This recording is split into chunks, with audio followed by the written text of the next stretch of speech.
Morning all of you.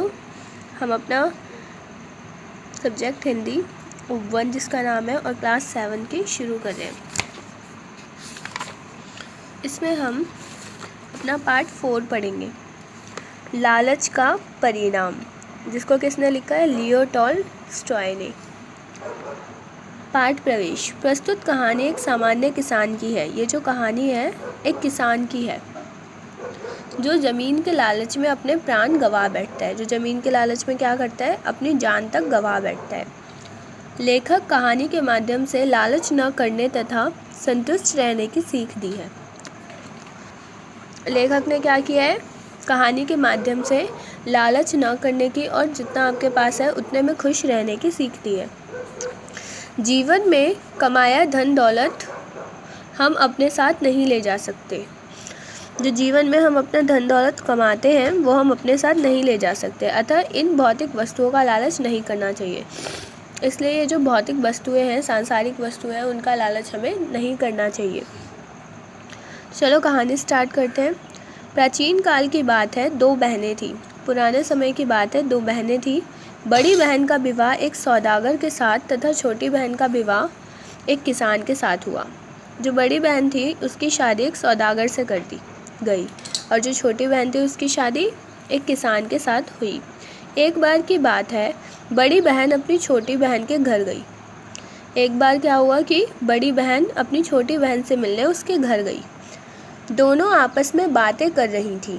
बड़ी बहन बोली, हमारा जीवन तो बहुत सुखमय है। हम लोग शहर में आराम से रहते हैं, अच्छा खाते हैं, अच्छा पहनते हैं, सैर सपाटे तमाशे थिएटर में हमारा समय बीतता है।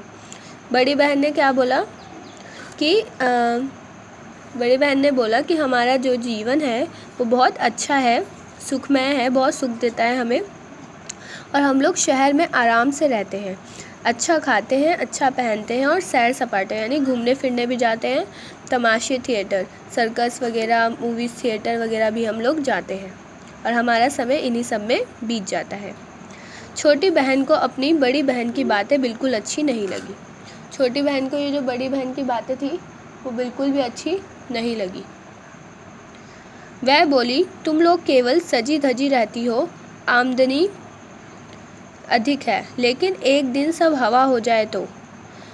छोटी बहन ने क्या बोला कि तुम लोग तो बस सजे धजे रहते हो क्योंकि तुम लोगों की आमदनी बहुत है, यानी बहुत पैसा कमा लेते हैं आप लोग, लेकिन एक दिन जब सब कुछ चला जाएगा, गायब हो जाएगा, यानी ख़त्म हो जाएगा, तो ऐसा छोटी बहन पूछती है। फिर कहती है, जीजी हम लोग तो सीधा साधा जीवन व्यतीत करते हैं, हमें किसी प्रकार की चिंता नहीं रहती। फिर छोटी बहन क्या बोलती है कि जीजी हम लोग तो सीधा साधा जीवन व्यतीत करते हैं, हमें किसी बात की चिंता नहीं रहती है। बड़ी बहन ताना मारते हुए बोली, तुमने जीवन के सुख और आनंद को भोगा ही कहा है। बड़ी बहन ने क्या बोला कि तुमने अपने जीवन के सुख और आनंद को भोगा ही कहा है, मतलब जिया ही कहा है। तुम्हारी ज़िंदगी भी कोई ज़िंदगी है। क्या बोलती है बड़ी बहन कि तुम्हारी ज़िंदगी भी कोई ज़िंदगी है, पेट तो जानवर भी भर लेता है।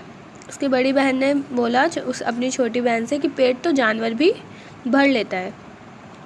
छोटी बहन का पति दीना उन दोनों बहनों की बातें सुन रहा था। जो छोटी बहन का पति था दीना, वो दोनों बहनों की बातें सुन रहा था। उसने सोचा बात तो सही है, बचपन से धरती माँ की सेवा में जुटे रहे, कभी किसी चीज़ की परवाह नहीं की, हमारे पास भी ज़मीन होती तो अच्छा रहता। तो जो छोटी बहन के पति था दीना, उसने उन दोनों की बातें सुनी और उसे लगा कि ये बात तो सही बोल रही है। बचपन से हम धरती माँ की सेवा में जुटे हैं, फिर भी हमारे पास कोई ज़मीन नहीं है, अगर हमारे पास ज़मीन होती तो अच्छा होता, ऐसा दीना सोचता है। Thank you for listening my students. अभी हम इतना ही करेंगे।